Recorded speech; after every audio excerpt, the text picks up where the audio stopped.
Good evening friends, ओम नमः शिवाय। दोस्तों आज विकाला अध्याय आ शत रुद्र संहिता।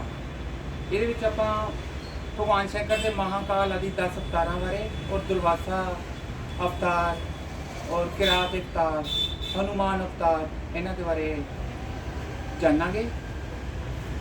ਜਿਹੜੇ ਭਗਵਾਨ ਸ਼ੰਕਰ ਦੇ ਮਹਾਕਾਲ ਆਦि ਪ੍ਰਮੁੱਖ 10 ਅਵਤਾਰ ਆ, ਪਹਿਲਾਂ ਉਹਨਾਂ ਦਾ ਆਪਾਂ ਵਰਣਨ ਕਰਦੇ ਹਾਂ।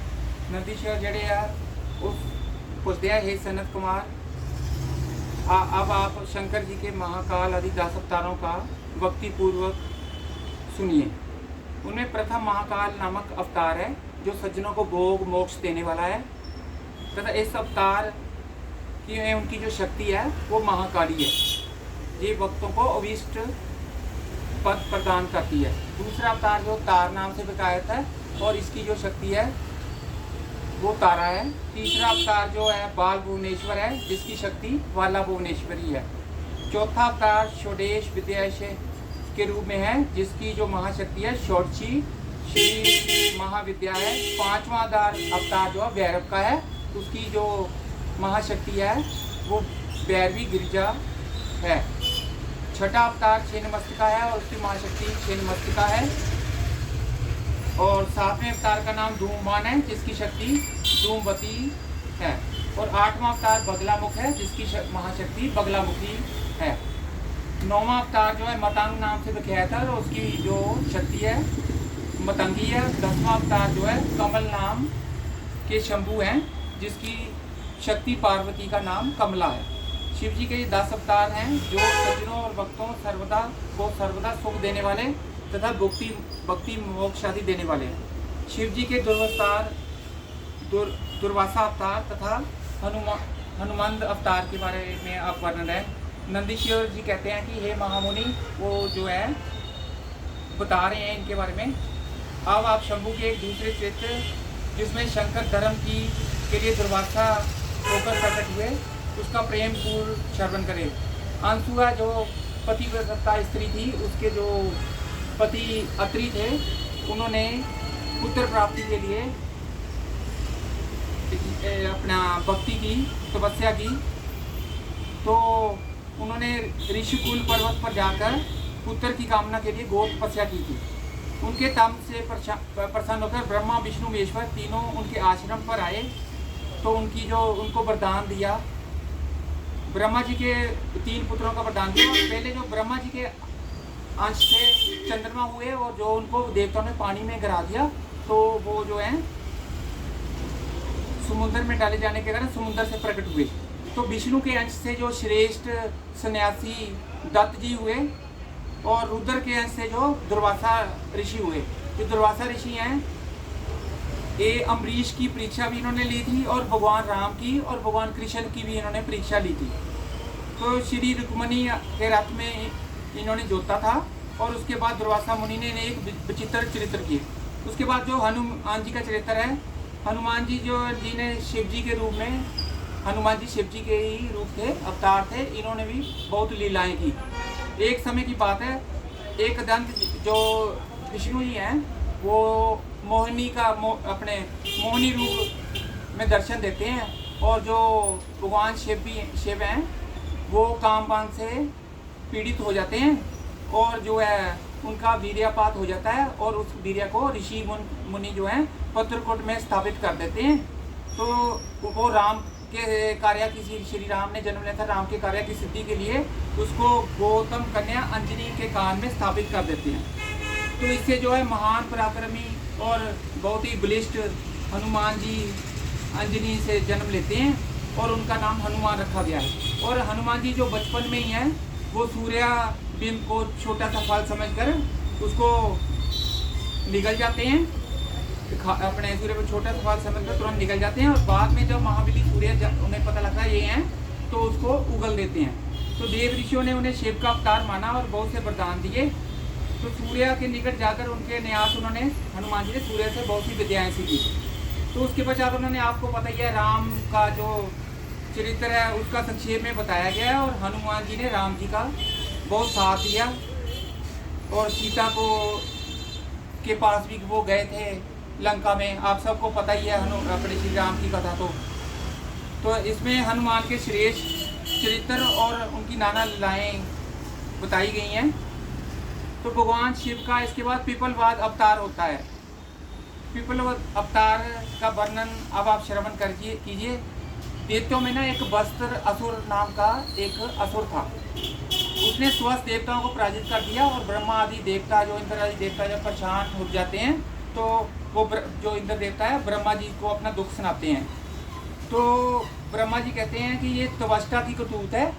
त्वष्टा ने जो है अपने वतर असुर से ऐसा करवाया है, आप लोगों को वध करने के लिए उसने महान तपस्या की है।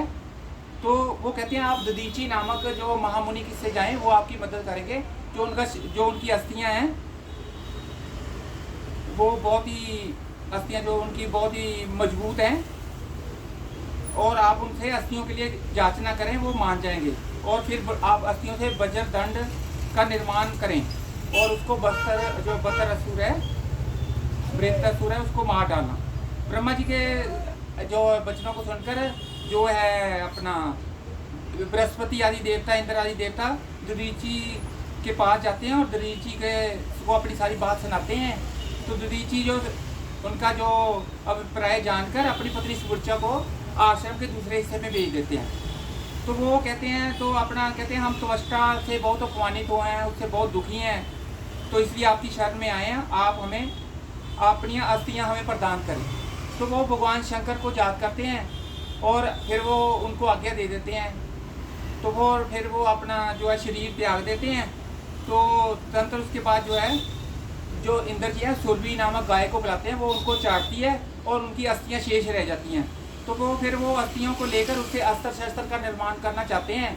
तो वो विश्वकर्मा को बुलाकर उसे अस्त्र शस्त्र का निर्माण करवाते हैं और पर्वत शिखर पर जाकर वज्रासुर का सिर काट देते हैं।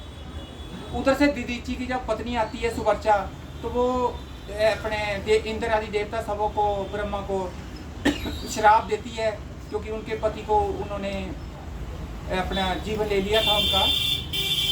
तो वो जब श्राप देती है तो वो अपना शरीर त्याग करने के लिए, और उन्हें कहती है भाई पशु में आप लोग बन जाएं, और वो अपना शरीर का त्याग करना चाहती है। तो उधर से आकाशवाणी होती है कि आप शरीर का त्याग ना करो, क्योंकि आप मुनि की बच्चे को जन्म देने वाली हैं, आप गर्भवती हो, और सुगर्भा जो स्त्री है वो जो है उसे जो है सती नहीं बनना चाहिए। तो वो कुछ देर शरीर के लिए रुक जाती है और एक बहुत ही अपने वीर बालक को जन्म देती है जो सुवर्चा है, और जो उसको पीपल के वृक्ष के नीचे रखती है। तो वो पीपल के समीप रहते हैं। तो फिर ब्रह्मा विष्णु आदि को जब पता चलता है कि उनका एक अवतार हो गया है, तो वो उनको आशीर्वाद देने के लिए आते हैं और उनका वेद के अनुसार जो है उनका जो संस्कार करते हैं। तो फिर जो उनका नाम पीपलवाद रख देते हैं। तो वो पीपलवाद वृक्ष के नीचे बहुत देर तक रहते हैं, और जो उनकी माता है तो अपना शरीर त्याग करके कहती मैं अपने पिता के पास, अपने पति के पास जाना, आप मुझे पीपलवाद को कहती इजाज़त दो, और वो वहाँ चली जाती है। तो कहती मैं वहाँ से आपका रुद्र रूप और अपने देखती रहूँगी और आशीर्वाद देती रहूँगी। और कुछ समय बाद पीपलवाद जो होते हैं उनका अरण्या की कन्या पद्मा से विवाह हो जाता है, और उनके 10 पुत्र होते हैं जो कि महात्मा और अतुल तपस्वी होते हैं। इसके अलावा जो है पीपलवाद में नाना प्रकार की लीलाएं करते हैं। फिर वो इसके अलावा वो जो है शनिचर जो शनि देवता है उसकी पीड़ा भी कम करते हैं। वो कहते हैं 16 वर्ष तक किसी भी बच्चे को शनिचर की पीड़ा नहीं होगी, और जो शिव जी की भक्ति करेगा उसको भी जो है शनिचर की पीड़ा नहीं होगी। अगर फिर शनिचर ऐसा करने पे भी पीड़ा देंगे तो वो उसको भस्म कर देंगे। तो इस प्रकार से नंदीश्वर जी ने विभिन्न अवतारों अन्यों का भी वर्णन किया। दजेश्वर अवतार, जतिनाथ, हंस अवतार, कृष्ण दर्शन नामक अवतार, अवधूत अवतार, विश्व अवतार आदि कथाओं का वर्णन विशेष रूप से करते हैं। इसके बाद भगवान शिव का सुरेश अवतार का वर्णन है। नंदीश्वर जी जो है, नंदीश्वर जी सनत कुमार जी को इसके बारे में, सुरेश अवतार के बारे में वर्णन करते हैं। जो एक उपमन्यु जो था वो व्याघ्रपाद मुनि के पुत्र थे, जो वो शुरू से ही वो थोड़े दरिद्र थे।